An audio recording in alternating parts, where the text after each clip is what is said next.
On today's episode, we are joined by one of the most successful anglers in the history of bass fishing, Skeet Reese.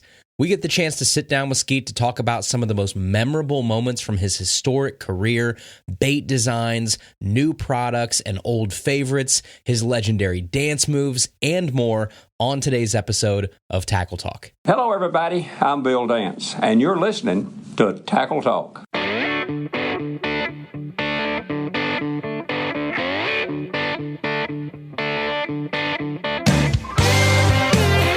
Welcome to the Tackle Talk Podcast, brought to you by American Legacy Fishing and Outdoors. World-class fishing gear, unmatched personal service. Now, here's your host, Andrew Hayes.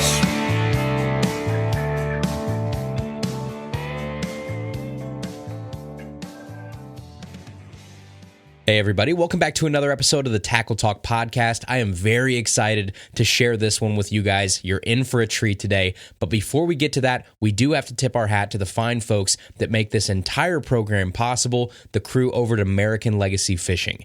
And since very early on in the Tackle Talk journey, ALF has stood by our side to give us the means to produce this show week in and week out, and we wouldn't be able to do it without them. But if you rewind back before they were even a sponsor on this show, I was buying rods and reels from American Legacy Fishing. I found them probably 10 years ago on a Black Friday sale, and just like so many of you, I had such a good experience with them that first time that I stuck with them after that. ALF is without a doubt the first place you should check if you're in the market for new rods, new reels, line, or baits, because they consistently run some of the best sales that you'll find anywhere. They maintain the best selection of gently used fishing gear on the internet. They have a great loyalty program that gives you free money back on every single order. They ship your gear fast, and they just flat out care about their customers. So you can go check them out, look around. Great sales going on, like 25% off all used gear right now. Or if you want to pick up something that's not already on sale, use code TACKLETALK10. That's going to save you 10% off. Some exclusions apply, but again, it's code TACKLETALK10 over at www.americanlegacyfishing.com. All right, everybody, we are going to waste no time today getting into today's episode. I am really excited to share this one with you all. It's been a long time coming. Definitely one of our most frequently requested first-time guests on the show, as he should be. He's one of the winningest pro anglers in the history of bass fishing, the great Skeet Reese. And I'll save a lot of the details for the interview because we talk about almost everything that I would normally say here in the intro, and I don't want to spoil too much of it. But I just want to mention really quickly, we are definitely grateful for Skeet's time and for stopping by. Skeet Reese is a very busy dude. I know he gets pulled in a million different directions at any given time. I mean, if you're listening to this on Tuesday, June 25th, when this episode comes out, Skeet is out there fishing day one of Group A at the Major League Fishing Bass Pro Tour Stage 6 at the James River. So between that, a brand new product line that he's currently developing and launching, his upcoming induction into the Bass Fishing Hall of Fame, and more, we just appreciate that he took the time to sit down and chat with us. So I hope you guys enjoy this conversation about fishing, product development, branding, ups and downs, awesome stories, break dancing, Bassmaster Classics, gold fishing reels, winning mentalities, all of that and more in our conversation right now with the one and only Skeet Reese.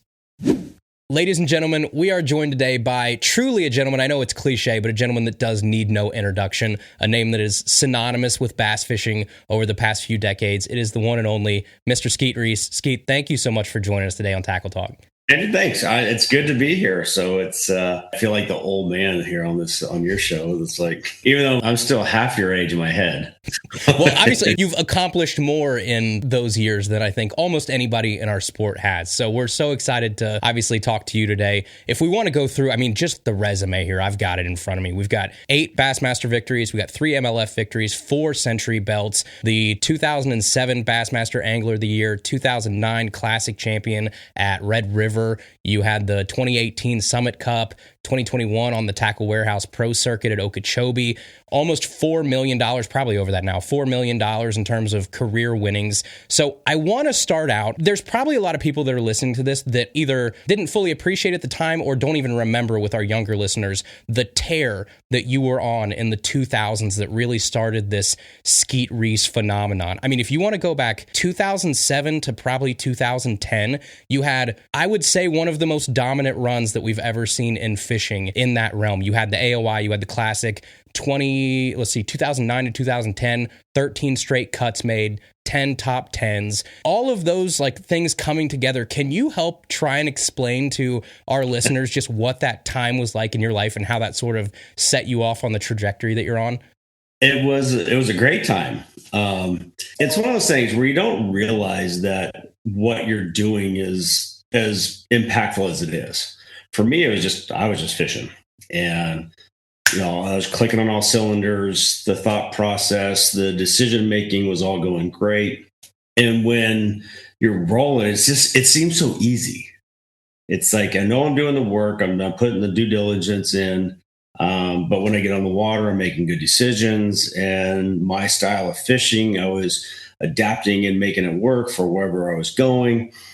And that run I got on, looking back at it now, yeah, it was pretty strong. And here's the one. It's like there's so many positives, but it's so many things that you take. You remember a lot of negatives along the way that are as impactful, and the shoulda, woulda, coulda. And I actually won the points titles 2 more years on the Bassmaster Tour. So essentially 3 Angler of the Year titles. But those 2 years they went to a postseason format. And that's what they started over on the points, and Kevin won 2 of those 2 years. So he's forever going to be on my the bottom of my list for that. But no, it was all me. I mean, I love Kevin, but that run is like, man, that's like, I look at what could have happened in that short run, like how many more tournaments, because I think I finished second, I don't know, 3, 4, 5 times, missed the Angler of the Year. So that was quite a run. The only thing I really, Kevin, I know, has had similar runs. Kevin meaning KBD for the kids that don't really know, what I'm talking about. If you don't know who we're talking about here, KBD, between these 2-3 names. Yeah. And I think the only one that I could, modern day, that I could relate it to would probably be Jacob Wheeler. Then he's clicking on all cylinders right now, and he makes it look easy. And the rest of us are like, how's he do it?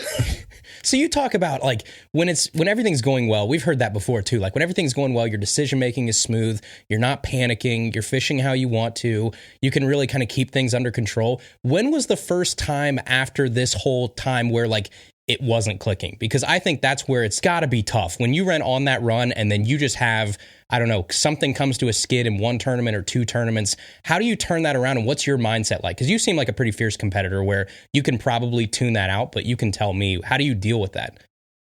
That's a great question. It's like, and I think it depends on where you're at in your life. So depending on what else is going on in your life that affects us all mentally. So it's interesting is that I've always been able to use fishing essentially as a mental escape.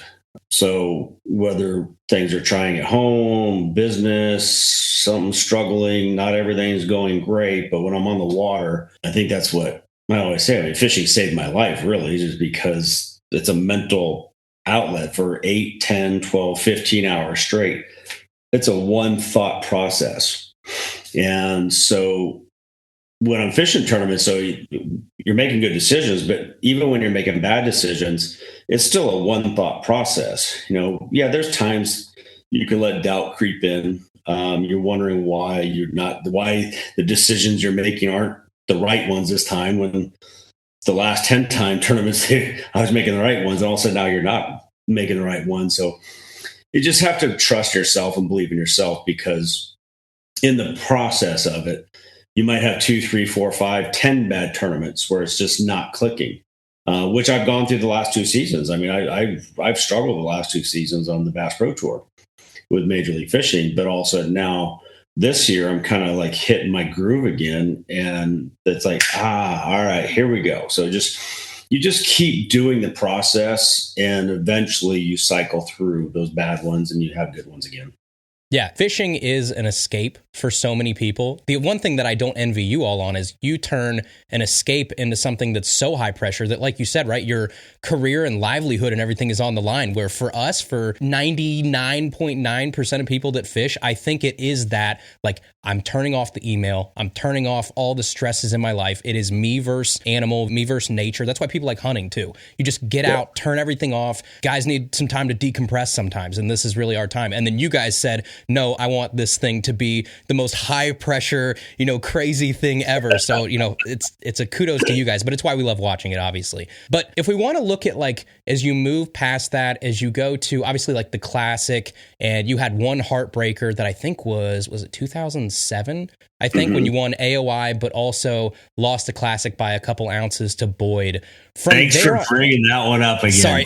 Love it. Sorry. No. I promise we'll get to the good one here in a second. But in 2007, I'm curious how you think of this, because I think we've talked to anglers before where there is this difference between, a tournament win in a classic and an angler of the year. And it seems like the public, everybody loves the classic because it's just the giant shiny trophy, the big Super Bowl of bass fishing, and it's something that everybody remembers. But it seems like in the trenches, when you talk to anglers, they respect the angler of the year more so than someone that could have just had a good tournament that 3-4 days at the classic. Did you see that? Did you come out of that year and be like, you know what? Yeah, the classic didn't happen this year. I got plenty of time to make that happen, but I have this just uber respect from an angler of the year, and that's something that kind of dulls that cut a little bit that is the classic? Oh, I think without a doubt that helped dull the loss there. Yeah, because within the sport, your peers, and then we all respect angler of the year because that's the hardest title there is to win, and doesn't matter if it's in your club, it's a BFL, it's a Bass Pro Tour, it doesn't matter. So to win angler of the year means a lot. And I think the fan base out there, classic, Red Crest, that's the championship. It's short-lived. It's a bigger hype around it for sure. So, people say, oh, well, you won angler of the year, but most people are like, oh, you won Red Crest, you won classic. Oh, that's the hype right there.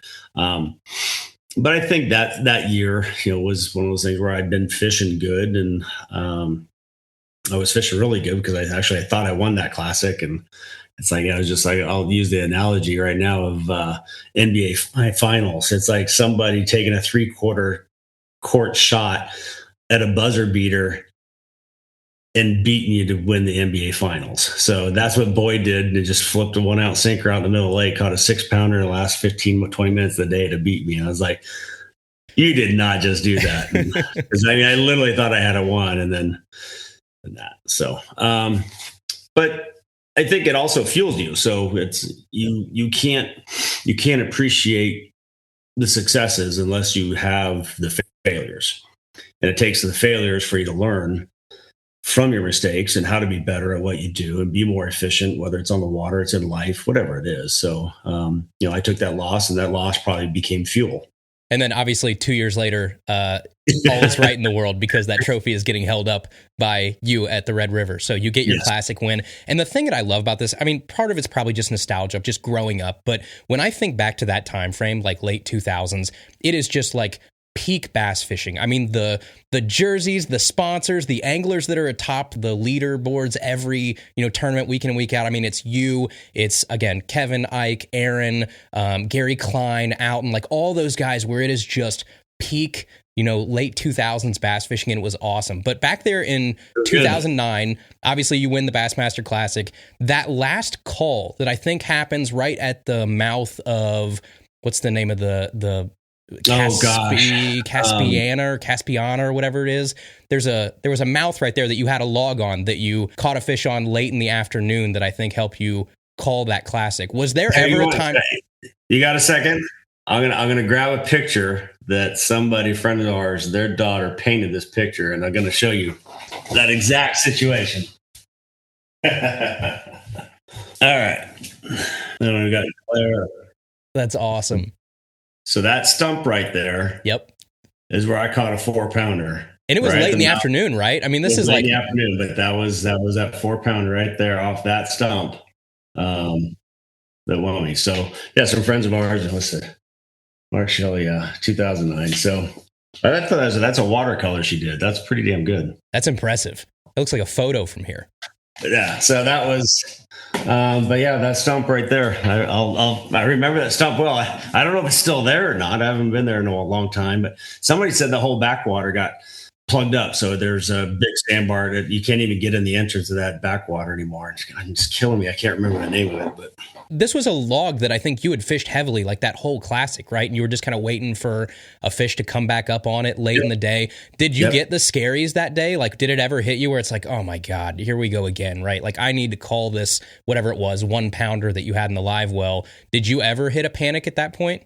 No, I don't think I ever hit a panic. I had a really good strategic plan for that tournament. That obviously worked out perfect. And I knew that if I just kept working back and forth through as one little break right along the river channel, clean water's meeting dirty water. And we have that big cold northern front come through and got super cold, and that dirty water. It's like in that afternoon, those fish that just, were sliding around that sandbar just moved up on one by one. They just set up on whatever hard piece of cover. And I just pick one off here, one off there. And, fortunately that 4 pounder pulled up, but I felt like I was pretty close before that fish, just because the amount of paparazzi, whatever you want, media and all that, boats showing up, fan base, all out there and cheering you on. I'm like, all right, I must be in the hunt on this one, because there's too much going on right now for this for me not to be relevant in this. And so it'd be interesting to know if I would have won without that fish or not. I've never thought about that. Do you still have that jig? Are you one of those guys that keep stuff like that, or just no? Yeah, I do. So typically, if I win a tournament, I cut the bait off and I like to hang it on the trophy. Oh, so, cool. But I don't know. Let me look. Because I'm like that too. I keep everything. Yeah. No, I think it was on there, but I think the band rotted. Oh yeah. And the skirt all fell off. And so. So I also read a story, and I might have read this a couple years ago. I read something that said that day, I think it was the live well checker, maybe someone that worked for Bass, was going through and looking at stuff. And I vaguely remember this story where he might have, I don't know if he actually spoiled it for you or if he kind of spoiled it for you, but there was something that I vividly remember where I feel like you had an idea going into the arena that you might have already won, right? Yeah. So that was, it's killing me as I'm drawing a name blank right now. Sweetheart of a man. I feel like it was a weird name, like a weird nickname. Like, what was it? It wasn't Pooley. Pooley was Pee-wee? Is that what it was? Pee-wee. Thank you. It was something like that where I was like, I wonder if this guy's real name or not. So, yeah, it wasn't. But we know him as Pee-wee. And so we get to the boat ramp to pull out. And so we got to drive, to the Coliseum. So they always check your fish at the ramp to make sure, that they're alive there. So you not get penalized if fish die along the road. And so he goes through and looks at my live well, makes sure, checks everything.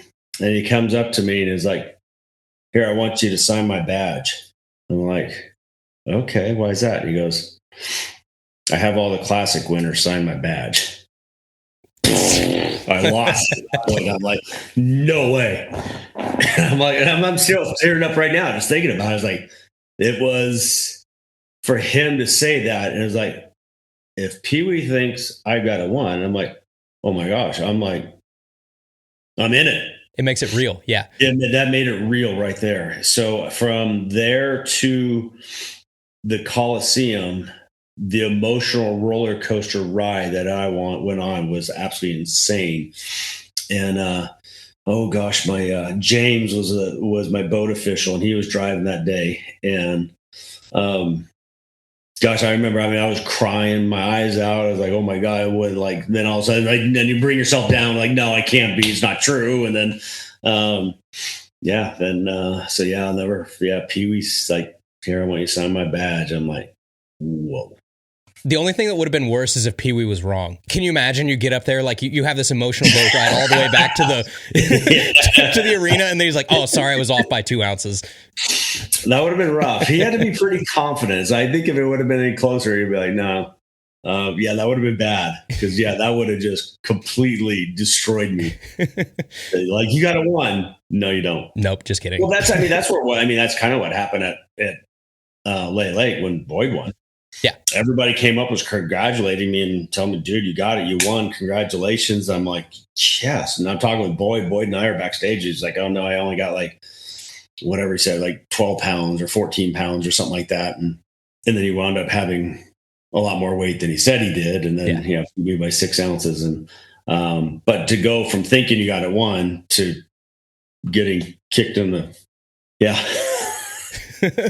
well, it obviously worked out. 2009, I'm sure, was a very special time for you too. What does that do for your career? Because I think we think just as regular Joe Schmoes, where it's like, oh, this just catapults you and skyrockets you into, bass fishing lore. And I'm sure it helps a little bit. I'm sure there are opportunities that come out of that probably wouldn't have come out if you don't win that. But can you talk a little bit about what that did for you afterwards? I think it just helped. It definitely elevated the level I was at to even a higher level. So, being able to have one AOY, then win tournaments, and then win Classic, it just elevated my brand to a higher level that maybe it legitimized my brand. And so to speak, that it wasn't just a one-hit wonder. It was like, no, he just didn't have one good year. It's like, no, it kept the ball rolling and kept the momentum going. And so it allowed me, I know I capitalized on some aspects of it from a financial standpoint. There's a few endorsement deals that got a little bit better or signed a new company, but I didn't go from here to here because of it.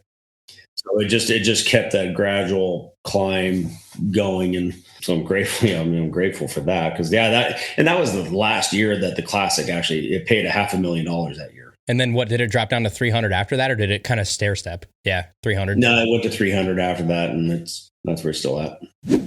All right, everybody, we'll get back to the episode here in just a second, but before we do, we are brought to you in part by Mossy Oak. And while it's true that Mossy Oak makes some of the best hunting apparel on the planet, they also have an incredible line of fishing apparel designed for tough days on the water. And right now, here in Ohio, it's like 98 degrees outside, full sun, feels like 105, and you just can't be out all day on the water without the right gear, or you're going to burn. And I used to be the guy that was miserable. I was sunburnt all the time because I'd rather wear short sleeves and stay cool than wear long sleeves and avoid the sunburnt but be miserable and hot. But now with Mossy Oak's tech line, I don't have to make that choice. Now I wear Mossy Oak tech shirts, and they're super lightweight. They keep me cool all day long while still protecting me from the sun. I honestly don't understand how it works, but it does. The long sleeve shirts feel cooler than if you're wearing a regular short sleeve shirt. It's the beauty of that Hydroplex technology they have. They feel great, but most importantly,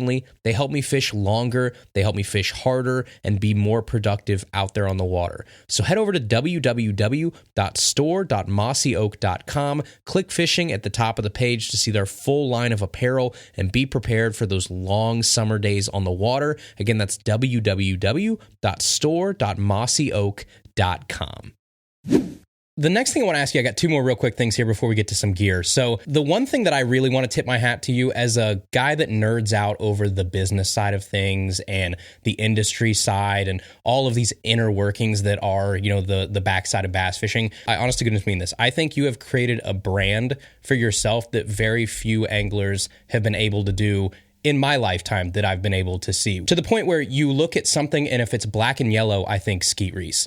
When I see a giant, monster truck of a truck pulling a boat, I think Skeet Reese. Like, there are certain things that you've done and you've kind of curated over your career where you don't need your name on something. I can just look at something and immediately think Skeet Reese, and I think there are very few guys that have been able to do that. So hats off to you, especially in a world now where you can talk to all these younger guys, and every single one we have on the show is like, the brand is important. I have to make a brand for myself. I have to put myself out on YouTube and social media and stuff. It's not just enough to be a hammer hammer anymore. You actually have to, have a brand internally. Yeah. You were one of the, I don't know if it was first, but to me, it seems like one of the first guys to really have that impeccable brand where you look at like, I don't need to see the word Nike to know what Nike is. I don't need to see the word Skeet Reese to know what Skeet Reese is. Was that something that was intentional back in the day where you sat down and you said, I'm going to make a brand, or is it something that just sort of evolved over the years? I wish I could say I was smart enough to plan that out. No, I wasn't. That was just me being persistent, and I wanted to be different. I wanted a different presence and look than what was going on in the sport currently. And so it's just one of those things that evolved. I had a lot of companies trying to change me out of my colors and get into their factory brands and all that. And so I'm glad I'm too stubborn and stupid to do anything else other than just work on my own brand. But I also think I learned. I mean, to me, like the greatest brand in the 50-year history of the sport is probably Bill Dance. There's no greater name that's more recognizable throughout the world than Bill Dance, because people watch every blooper. It doesn't matter. Right. But then obviously KVD is brand, but I take credit for teaching Kevin how to brand himself.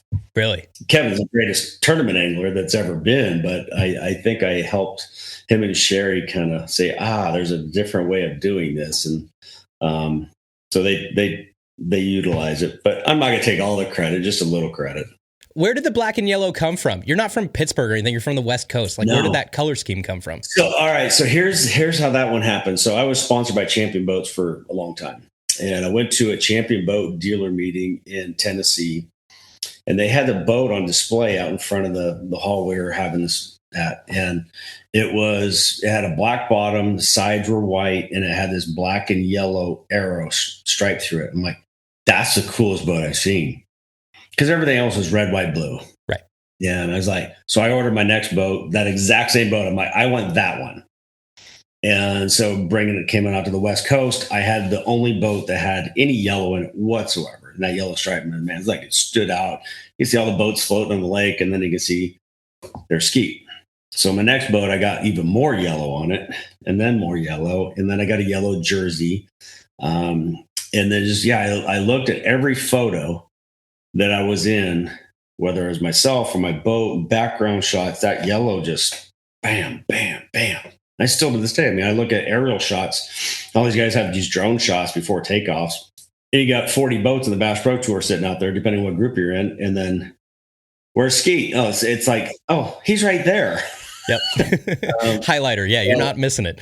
No, you don't miss it. So it's just something that I've been persistent with, and I'm glad I did, because to be able to turn it into a brand, turn it into what I've done, and I'm grateful for it. But it's been a lot of hard work and a lot of help, a lot of people along the way, and companies supporting me, and accepting my black and yellow into whether it's their packaging or labeling or whatever it might be. So I'm grateful. So you mentioned like branding yourself, Kevin branding himself, all that kind of stuff. Has that landscape changed over the past 10, 20, 30 years where I don't want to sound too cynical about this, but I don't know any other way to word it. Back in the day, were you as heavily involved in the design side of things as you are now? Or was it more back then, we need to legitimize this product. Let's go out and get Skeet. Let's go out and get Kevin. Let's put their name on the packaging so that Weekend Warriors, before there was just media overload, look at that and go, Professional Angler says that this is a good lure at Walmart or whatever. Okay, I should probably pick that up. Versus now, I know you guys are all in the testing and R&D stage and stuff like that with a lot of the different products. Has it always been that way, or was it a little bit more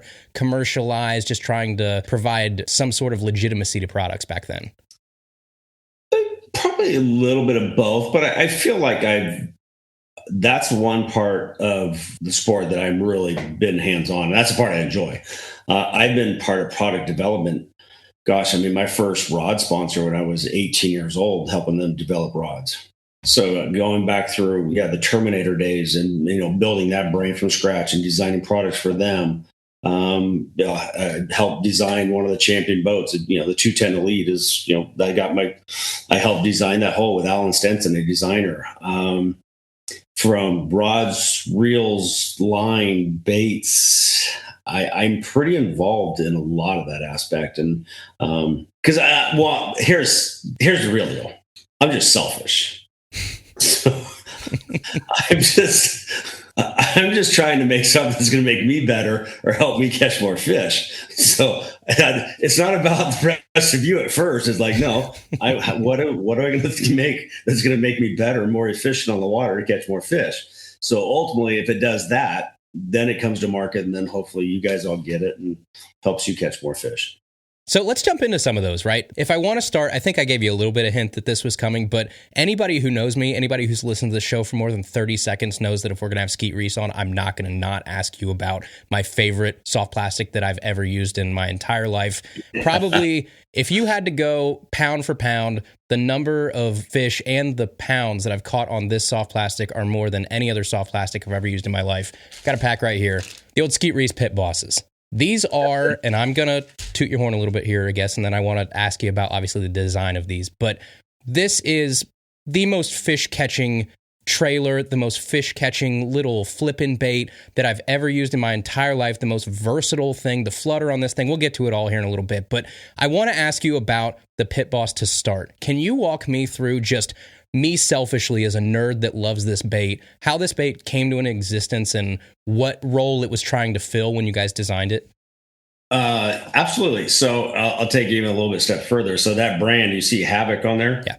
So that was actually my idea with Pure Fishing. I actually took back then the CEO fishing down in Mexico, and we're like, we got to create a secondary brand. So hence we came up with Havoc. So that, I will say that was my brainchild as well. Not the name, but the line.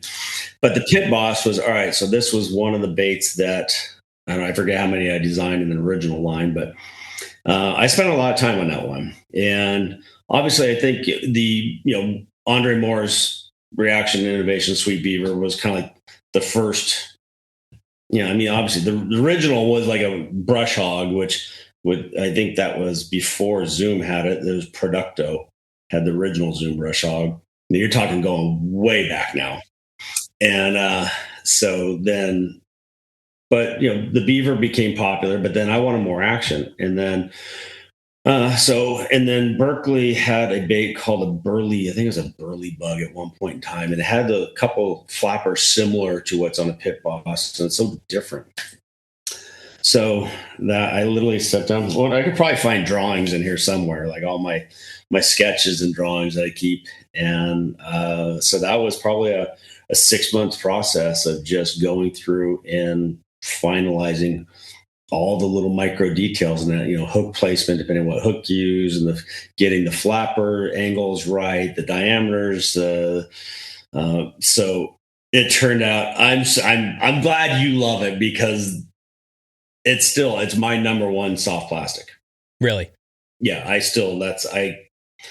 can take that bait anywhere, anytime. You can fish it like a swim jig, you can jig trailer, you flip it by itself. It doesn't matter. That bait is amazing and just absolutely just crushes them. So yeah. So was it originally like, I want a jig trailer? Was it I want a flipping bait? Was it I just want something versatile in this lineup? What role was it supposed to play in that overall design of like those 4, 5, 6, 7 baits that you guys started out with? The original design was supposed to be just a standalone creature bait that you could just flip by itself. So small profile, a lot of action. Water displacement is everything. So you can have a lot of water displacement without having flappers. So if you see just the way the Pit Boss is designed on the belly, those ridges, there's so much water that gets dispersed just from those ribs on the belly itself. What was the reasoning for only ribbing one side of it versus two?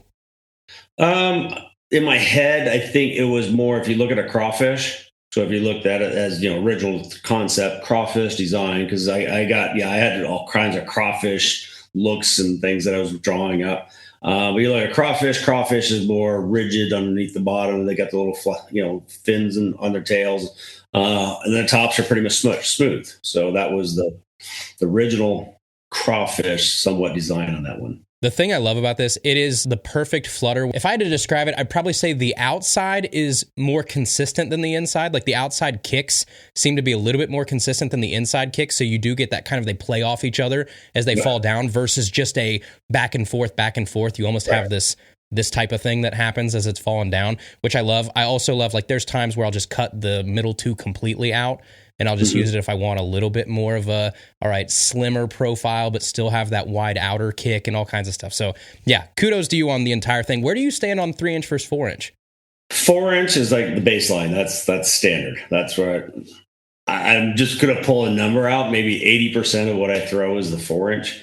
But if I get into a high pressured situation, summer bite, a lot of fish impression in the area, 3-inch, definitely spots, 3-inch, smallmouth, 3-inch, 80-20. A long time ago, I just kind of found out, like, as I threw 3s and threw 4s, I basically just buy all 4s now and I just trim it down if I want to go 3. I like the flap of a 4 better than the flap of a 3 usually. So I do too. But I mean, I look at, like Keith Poche he's been on a tear this last few years, and that's the 3-inch Pit Boss is like his go-to. Yeah. That's a staple. So, and he's caught a lot on it, so I'm not going to argue with him either. Do you do anything weird with it still to this day? Like, other than just your normal rigging and stuff, are there any mods that you make, anything that you like to do a little unconventionally? The one way I really do like to fish it that is not common is fish it on a belly weighted hook. And if you go try that, I think you're going to be like, dude, I've been missing the boat on this one. When you see how it falls with a belly weighted hook, you're like, that's a crawdad. It's unbelievable. You can skip it amazingly. You can swim it. That's the part is I didn't realize how many people are fishing as a swim jig around the country. It's like, oh no, they don't throw a jig. You just rig a Pit Boss and 8-ounce, 316-ounce anchor and just swim it and do lily pads, whatever it might be. But try fishing on a belly weighted hook and you're going to be like, oh man, that's legit. It's probably the most versatile bait in the entire lineup. I would agree. Actually, I've got, speaking of jigs that might mean something to you, this is the jig I caught my biggest largemouth on ever, which I'm in Ohio, so it's like almost 7 pounds. But what's on the back of it? That's a giant for Ohio. Yeah. Public water, too. Congratulations. So it holds a special place in my heart. That's like catching a 15 to 18 in California, probably. Yeah. I mean, we work our whole lives for a 6.5. They just don't, the growth period, the everything around here. I mean, unless you got some grandpappy's farm pond that you've been, feeding this fish for 15 years, which is where all our state records come from. It's like, no, even our big tournaments, like in the heat of the season, you might get every once in a while someone's weighing a 7.5, maybe. And that's like making the local news. Well, okay, so moving on from here, obviously, not just baits, you've had a heavy hand in rods and reels too. And the first thing I want to ask you about is pretty interesting. Lately, you've came out with your own line of rods. So not just, the Wright and McGill that I used to have, like, back in the day or whatever, like, not just slapping your name on someone else's rods. You said, no, I want to go into the rod market. I want to make my own rods. So the Reese fishing rods, the next one, I think, is the one that's out now. Yep. I think you might have some plans for some other ones that may not be out on the market yet, but Can you touch a little bit about why you wanted to go down the road of, okay, I don't want to work with another rod company. I do want to step out and kind of make my own rods. Where did that come from? Well, I mean, I'll just give you a quick historical rundown of where. So my first rod sponsor, I was 16 years old, Lamaglass Rods, and I was with them for many years. And I had my own signature rods with them. But they didn't really, they were a West Coast brand. They didn't want to do anything nationally and grow it to another level. Then Wright and McGill came along. And so the opportunity to create my own line of rods with them, obviously they manufacture them, they source them, they do all that, they sell them, but I got to build the rods to my specs for the most part and my signature. And so probably one of the most successful rod programs that's historically in the fishing industry, probably. Obviously, I mean, I got the ugly stick. I mean, that's ugly stick still the king. But I challenge another brand to have a rod mott line that was as successful as that was. In a 5-year span, the amount of rods we sold, it because we hit a target price point at $89 when they first came out. And that was like, St. Croix was probably the first $89 rod with the Mojos, but it wasn't a very good rod versus compared to what we came out with. So sold a lot of rods, and it got to the point where Wright and McGill, we created the Skeet Reese brand under Wright and McGill, and they didn't want to do anything with it. So they said, well, we're just a hook company. That's what they make. They make treble hook, or they make, trout hooks and snelled hooks and treble hooks. And they didn't want to take it to that next level of creating it as its own standalone brand, whether it's a Luz or an Abbey Garcia or whatever. And I did. So I see way more potential, better quality control. So it's something that's like, we've talked about it for years. Like, how do we go about doing this? And fortunately, I got some good friends in the industry that have all the right connections, the right people that came in place at the right time. And I'm excited. So next one is somewhat, I'll call it a continuation. So if you're a fan of Skeet Reese rods and one of the million rods out there that somebody's got, and you want to replace your Skeet Reese rod, the new Reese Fishing Next One rods will replace a lot of those actions. It's just a better rod than it used to be. Better components, better, everything about it is built better than what it was, but the actions are very similar to what I had before. And you get a choice. You get black or yellow. So I did a social media post, and I'm like, because I know how many yellow ones we sold. And it's like, well, but everybody said, well, if it was a black, I would have bought one. So I did a social media post and polling the fans, and it came back. It came back 60-40, 60% wanted black, 40% yellow. I'm like, no way. Because I thought it was going to be just the opposite. I'm like, all right, maybe we did miss the boat on a lot of rods. And so next one, you get your choice. There's black or yellow. 8 models, 2 spinning, 6 casting. There's 1 fiberglass rod dive. So this is kind of it's a great all around line that'll do everything you need to do in the sport of bass fishing. But I'm going to tell you that my next series coming out is called Next 2. This is my pride and joy. So kind of like that Pit Boss. Next 2 is I'm excited. So I've engineered my own handles, my own reel seats. These rods are just, I got a whole story to tell behind it that I'm really, really excited. I got all the models, all the handle, all the rods are done. The handles I got all that. I'm just working on finalizing the graphics right now. Literally just before we got on this, I'm emailed to the team on, okay, let's finalize these little graphics. So, but for 2025, Next 2 will be available, and they're awesome. How long has this been in the works? Because I think if you ask people honestly, the fishing industry is so cynical nowadays too. I'm guilty of it sometimes, where it's like, oh, so and so wanted to make their own reel, so they just opened up the Doyo catalog and picked A, B, C, and here it comes over here, and I slap my sticker on it and I'm selling them. Where it seems pretty obvious that you've put a lot of time and effort into these. So how long has this been going on? What is the process like? How long does it take you to test these things? Because if you're a perfectionist, which I'm assuming you are, right? It's not as easy as, okay, I got sent 4 models. I like this one best. Let's make it. No. All right. Do I shout? I'm losing my hair, I think, maybe. This has been, I'm into this over 2 years now. And the process there's a lot to it. A learning process. There's a whole other side of the business that I'm learning, so that, it's not just the fishing, it's the actions, getting the action perfect. I'm good at figuring it out. It's the cosmetic, the micro cosmetics. Like, I am not that particular, but we have to do it right for the customer to make it look right. Yep, and then it's got to sell. Learning the back end. So learning, how do we learn all the IT stuff now? So making that, fulfillment is matching up with all the different digital platforms in between the website and here. And so there's a whole infrastructure that is like, whoa. This is new territory for me. Yeah. Learning how to actually generate my own UPC codes. And so there's a lot to the business that is new territory for me. That is like, oh gosh, how am I going to do this one? You just do it. You jump in, you do it. But I am particular about product. And that's the one thing I think is probably what's helped get me to where I'm at, because I am particular about stuff. Even though I didn't think I was that particular, but apparently we're talking to other people. I'm like, no, you are super picky. To the point I thought everybody was like this. They're like, no. I think I make their jobs a little more challenging.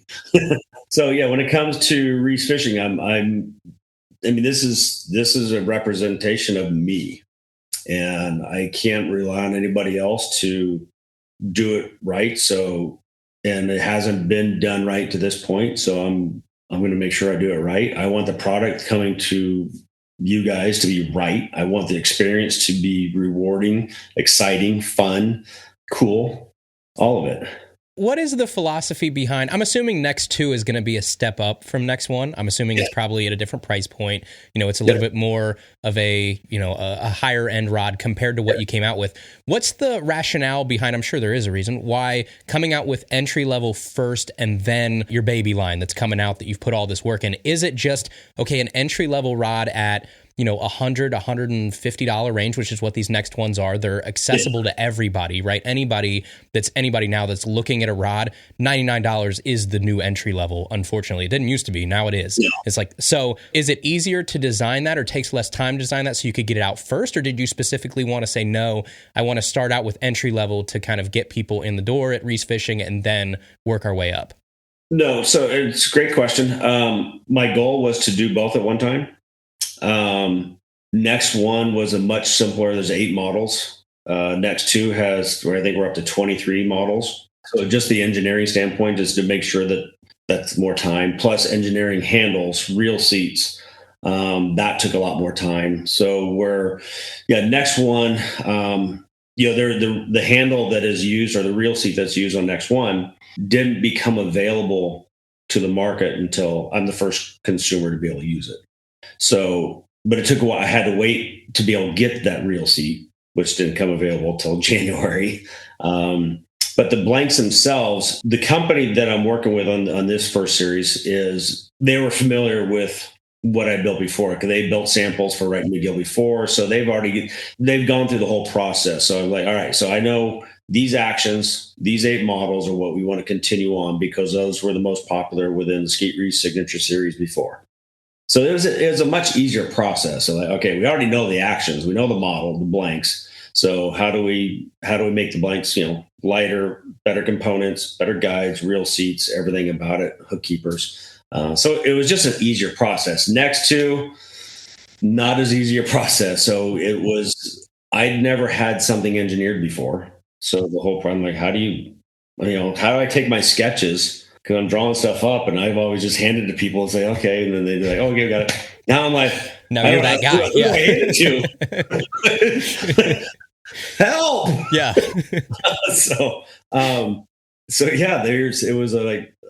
Everything's taken longer. Now that I know the process, it'd probably be quicker than what it has been. But it's, I'm over 2 years in the making now. And when is Next 2 supposed to come out? I should have Next 2. My plan is Next 2 will be available for Q1 of 25. So January of 2025. And if all goes good, then I'll have it for the holiday, Christmas. That's my goal. So just for everybody that's watching and listening, so if you go to reesefishing.com, next one, it's $139, free shipping. So we get a rod to you and catch some fish and have some fun. All right, everybody, we'll get back to our episode here in just a second, but first we are brought to you in part by Dakota Lithium batteries. And if you take one look at my batteries, you're going to see that I'm insanely tough on my gear. They're scraped up, they're dirty, they're faded, because I buy batteries to perform, not to look pretty. Same thing with my rods, my reels, my baits, all my fishing gear. The things that matter most to me are performance and durability. And I can confidently say that after years now of running Dakota Lithium batteries, they're my go-to choice for batteries because of those 2 exact reasons. They work when you need them to every single time, and they put up with the abuse and the harsh conditions that I put them through day in and day out. With Dakota Lithium, I can focus less on my batteries and more on fishing. So if you want your own Dakota Lithium batteries, all you have to do is go to www.dakotalithium.com, and even better, you don't have to pay full retail price. That's because here at Tackle Talk, we try and save you money any chance we can. The boys over at Dakota Lithium gave us the code TACKLETALK10 so we can save you 10% off the best batteries in the business. Again, that's code TACKLETALK10 over at www.dakotalithium.com, the official lithium battery of Bassmaster. Last thing here, obviously on the reel side too, you've got a signature reel out with Cast King. So you're with Cast King on the reel side of things. Again, I love that the fact that you're in that $99 price point, that you're not out there, at least right now selling $450 reels, right? Because it's something that even Weekend Warrior, right? It's attainable to get good reels in that $99 price point. It is super competitive now too. The $99 price point on reels. I mean, we'll get to them here in a second, right? There's 4, 5, 6, 7 that are super popular in there. But with Cast King, you've got the Icon reel that you've got under the Skeet Reese signature model, obviously. Talk to me a little bit about that reel. What's the difference between an Icon reel from Cast King versus, I know they got a couple others kind of in that price point. You got like Mega Jaws, you've got the Armor X, I think that's like right around there. So you've got some even competition within Cast King too. But they're not as cool as the Icon. Well, right. They don't look as good. So what is like under the hood? What's the difference between if I'm going to go out and I'm going to pick up an Icon versus a similar reel from Cast King? What did you want that reel to be? Well, I mean, I think when, Cast King we started talking, it was all right, hey, I want to come on board. They wanted me to come on board. And how do we do that? So just to be transparent through all this is that the president of Cast King USA is who used to work for Wright and McGill, Al Noriker. So Al and I created the whole Skeet Reese program over at Wright and McGill before. And so then now he is what's helping making Cast King so successful in the U.S. now. So when he asked me to be part of the Cast King program, I'm like, great, I got reels, but I'm not doing rods. I'm on rods. He says, no problem. So, but as far as the Icon itself, it's like, basically they were like, hey, we got all these components. We got these frames that we can do. All right. So I'm like, okay, can I do this frame? I need a large capacity spool. They brought in their new braking system on it. So they're like, we'd like to put this braking system. Okay. So, I can't say I engineered it because I'm not a machinist. So they've already got all the pieces and parts and they just here, you want that one. They've got a whole line of reels that they can interchange pieces of parts. It's the handle is what separates to me my reel from the rest because it's those flat paddles on there. They're so smooth, so comfortable. But I would say I haven't fished every reel in the industry. I don't know. Right. There's all the brands, all that. All I know is that the Icon at $99 is amazing. And I'm going to obviously when you tell me it sucks. No, I'm not going to tell you it sucks. But it's like everybody that fishes is like, that's the best reel I fish at $99. And because I've had $79 and $99 reels in the past, they don't even come close to the Icon.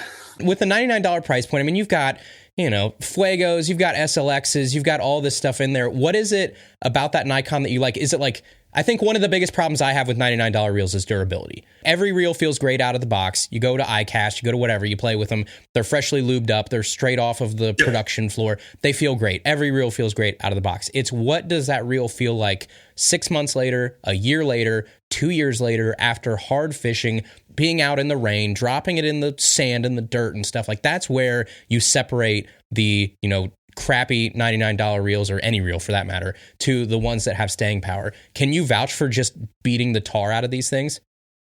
100% I can. I don't know if there's anybody harder on equipment than I am. So I'm trying to say how do I say this? All right. Because I don't pay for stuff. I mean, here's reality. Okay. This is just real. So I don't pay for reels.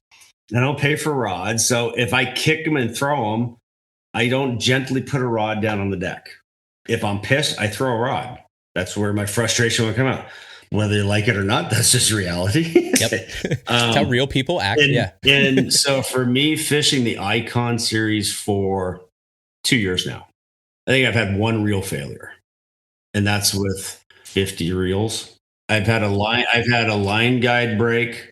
Usually I had a hood break here, but that was for me kicking it. That'll do it.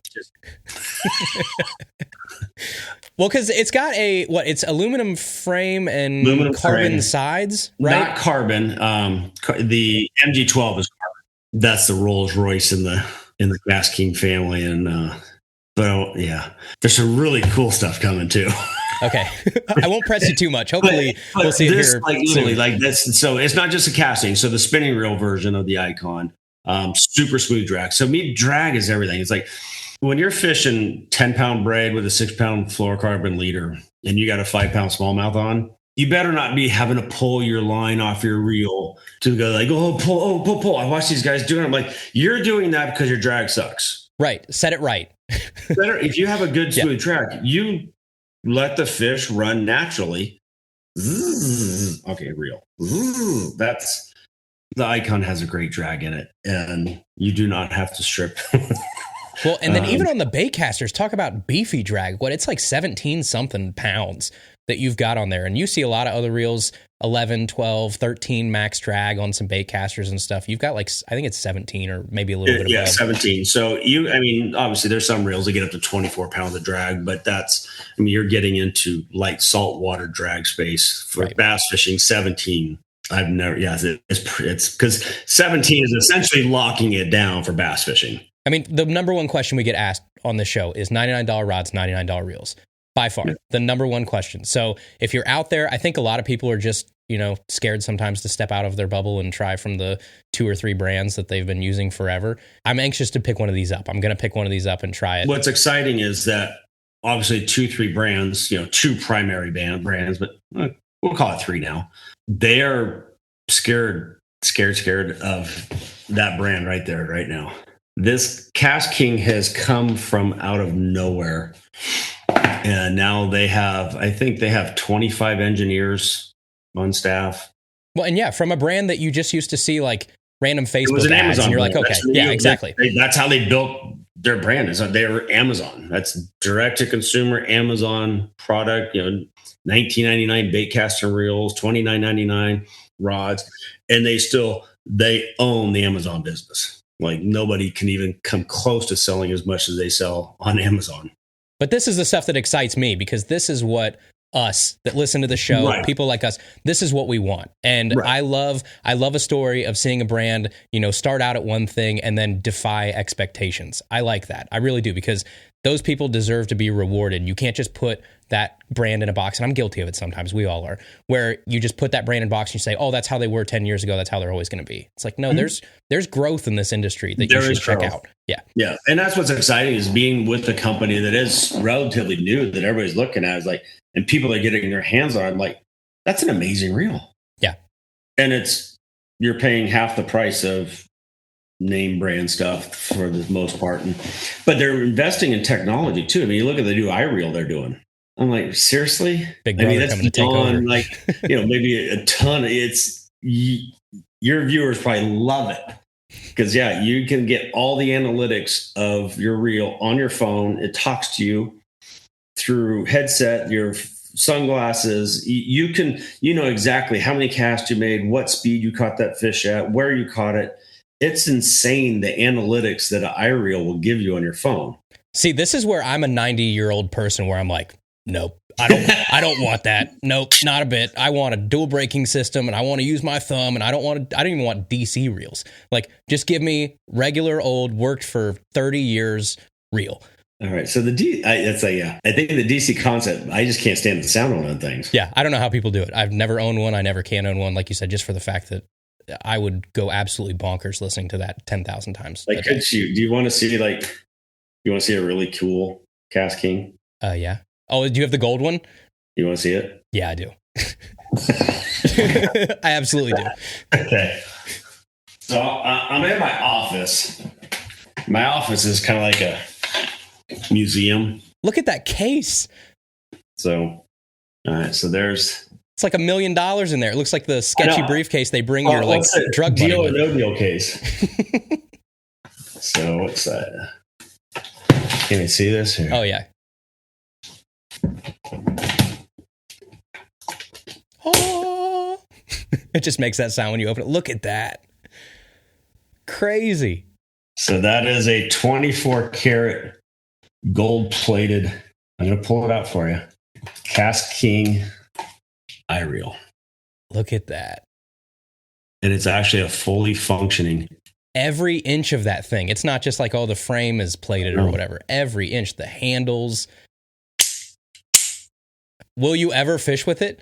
Hell no. You got to go out and just wall up a 6-pounder with it. You got to spool it up and throw it one time. And I'm like, I don't know. It's like, well, you just think, man, if you think of all the collector's cars. Oh, yeah. It was never driven. It's worth twice as much. So there's unless Skeet Reese caught a 10-pounder on it, and then it probably. So it was kind of cool though. Is that so? Cass King presented this to me for being inducted to the Hall of Fame this year. Yes, and so they made another one that is going to be donated to the Bass Fishing Hall of Fame, and is going to be auctioned off at September 27th in my Hall of Fame induction. Speaking of, so that takes us to a nice like wrap up here. So you are going into the Bass Fishing Hall of Fame. Skeet Reese, Bass Fishing Hall of Famer. Every kid's dream, like no matter what sport you play, the pinnacle of any career is a Hall of Fame. When you hear Skeet Reese, Bass Fishing Hall of Famer, what does that mean to you?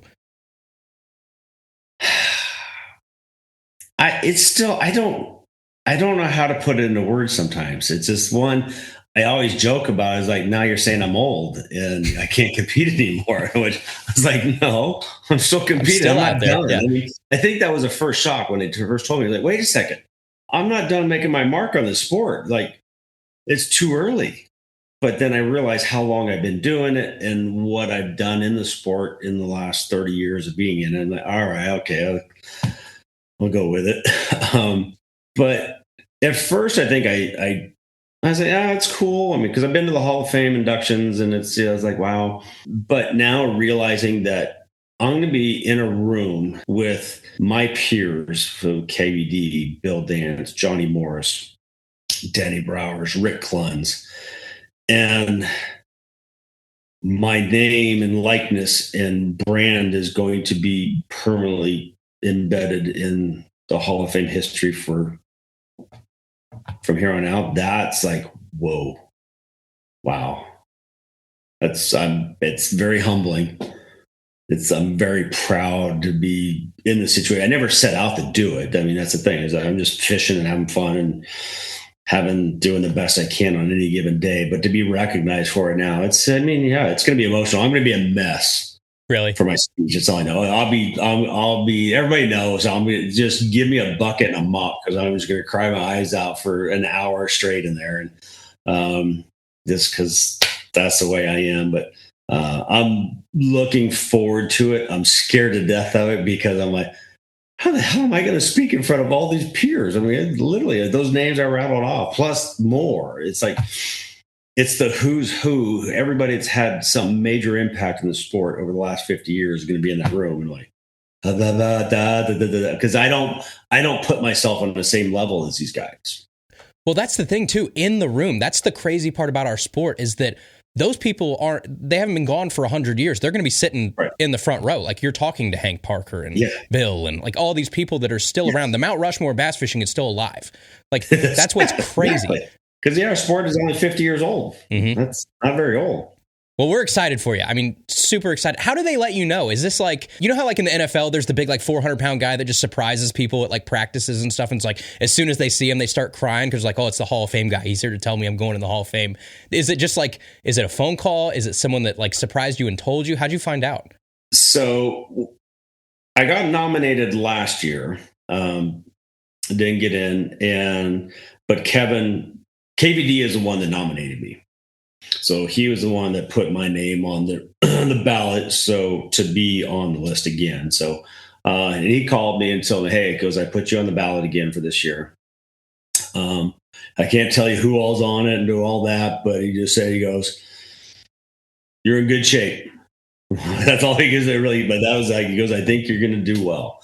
But because, he was out of the voting. I don't know. I understand the whole process yet, but he informed me. So I knew I was on the ballot, and they finally announced it, the whatever the top 10 or 12 that came out on the ballot that publicly, and the media got the vote on it. But as far as how they told me, it was, we're at Santee Cooper Reservoir this year for the Major League Fishing, the Bass Pro Tour. And I get a call the night before from Lurch, who's our MC, Steven Scott. And he would say, hey, can you get here early in the morning? We're going to film a thing for General Tire. It's like, the tough roads, because you struggled and blah, blah, blah. And all right, sure, cool, whatever. It's media. That's what we do. And so I got up, got to the ramp, 45 minutes earlier. And so we get there, and boats are lined up. And so we go stand next to the boat, and it's all right, And then all of a sudden, there's a one camera shot, and all of a sudden there's a second camera that shows up. Then there's a third camera that shows up. Oh, what the heck's going on here? And then there's people with cell phones. I'm like, man, they're taking this General Tire piece really seriously.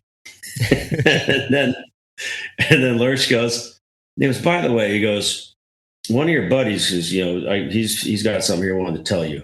As soon as he said that, and I saw Kevin, I'm like, I know what it is. You son of a gun. So, and then, Kevin says a video, he announces it to me as we're filming. Then my, one from Scott from Major League Fishing had my family on phone video. So I'm seeing them live.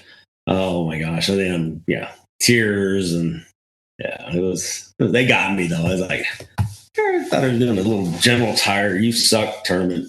Well, they got you first thing in the morning too, as you're about to take off. I'm like, man, I wasn't even prepared. I wasn't in a jersey. I had Brendan's gear all bundled up, and so it worked out great though. Well, we're excited for you, obviously. Very well deserved. A career that, like you said, is not even over yet, but the body of work that you've put together to this point speaks for itself. So congrats. The very last thing I have here for you, I have one final question. So this is a question that, funny enough, was submitted, and it's probably been a year ago. We have a mailbag where, fans can write in and ask questions, and we cover them at the end of the show. And every once in a while, there's just ones you just skip over or sit there for a while that don't make a whole lot of sense. I don't know why you asked me this question, but you save them because you never know, obviously, who you might talk to someday. This is one of those just serendipity things that we definitely have to ask you to end the show. So this question came in. This is the mailbag question powered by Dakota Lithium. This question is from Spencer Campbell from about a year ago, and he says, who would win in a dance-off, Skeet Reese or Davey Height? Spencer, did you really even ask that question? It's on here, black and white. There is nobody on tour in 50 years that can compete with me on dancing. Ike will know that I gave me credit. I am the originator. Nobody's beat me on tour ever in a dance-off. So, Spencer, Davey High is going down. I win. Even though I'm old, I'm still going to break it down. For those that don't know, obviously, Davey Height had, I think it was Lake Darnell back in 2005, the whole thing on the front of the boat and stuff and the cut up they made. But you have had, just off the top of my head, I can think of whatever year it was where you were on stage with Mercer that you danced on that stage. That could have been, I think it's at Toledo Bend one year, maybe, I don't know, 8, 9, 10 years ago. You have the 2018 Summit Cup on the boat. There's a clip of you at the very end there that you're dancing on the boat. I saw a General Tire commercial maybe not too long ago where you were dancing and kind of embarrassing your kids. So you do have, you've been known to cut a rug for sure. When did that start? That's the last question I got for you. Where did the dancing come from? So, all right. So I remember middle school, going to like middle school dances, and I was like a wallflower, And then high school, we had this club called the Casbah that it was 16 and over. And I was like, I'm going to go to the club. And then I was like over there, scared to death. But then I saw the girls out there dancing. And the guys that were dancing had the girls. I'm like, I got to learn this dancing thing. And then I got out there and just started like, man, this is kind of fun. It's like, man, you can let your body move. And all of a sudden I didn't care what people thought. I'm like, man, this is a lot of fun. And then I was like, it became kind of just a therapy. It's like a freedom of expression. I love dance. I love what dance represents, whether it's competitively, it doesn't matter if it's ballet, it's hip hop. I respect dance because it's hard. But for people to be able to feel music and let a body move to it, not everybody's got rhythm. Right here, this guy. Somehow I had rhythm and could feel music and move my body to it. And I wound up being a go-go dancer for a club at one point in time and stage dancer. And it's something I love to do. It just wound up because I go to a club and I dance for 4 hours straight, and it's like a 4-hour workout, man. So like the best wedding guest ever. Oh, hell yeah, for sure. But now I'm the old man at the wedding now. I'm like, yeah, I still got it. Well, Skeet, obviously, we appreciate you stopping by. Thank you so much. If anybody's interested, check them out, reesefishing.com. You've got the new rods. There's a lot more coming. It sounds like the next 2 line is coming up. Follow them on Instagram, Facebook. Keep up with Major League Fishing. They're about to go to the James River, I think, is next. And then you've got 1 or 2 more events after that for this season, too. So keep up with them. Skeet, thank you so much for stopping by today. We appreciate it so much. My pleasure. So keep catching them on the pit boss and send me pictures. I want to see the next one you catch on it. So, and then until next time, hopefully you'll have me back and we'll have new stories to talk about. I appreciate it. Thanks, man. I thank you. All right, everybody, that is today's episode. I hope you guys enjoyed our conversation with one of the most accomplished anglers of our lifetime, Skeet Reese. We appreciate Skeet stopping by, and as always, we appreciate you listening. If you like this episode, be sure to subscribe on Apple Podcasts, Spotify, wherever you listen. Leave us a review if you can. Find us on the web, tackletalkpodcast.com. There you can check out our store. You can submit a mailbag question for an upcoming episode or listen to past episodes. And as always, you can find us on Instagram or Facebook at Tackle Talk Podcast, and we'll see you right back here next Tuesday for another brand new episode of Tackle Talk.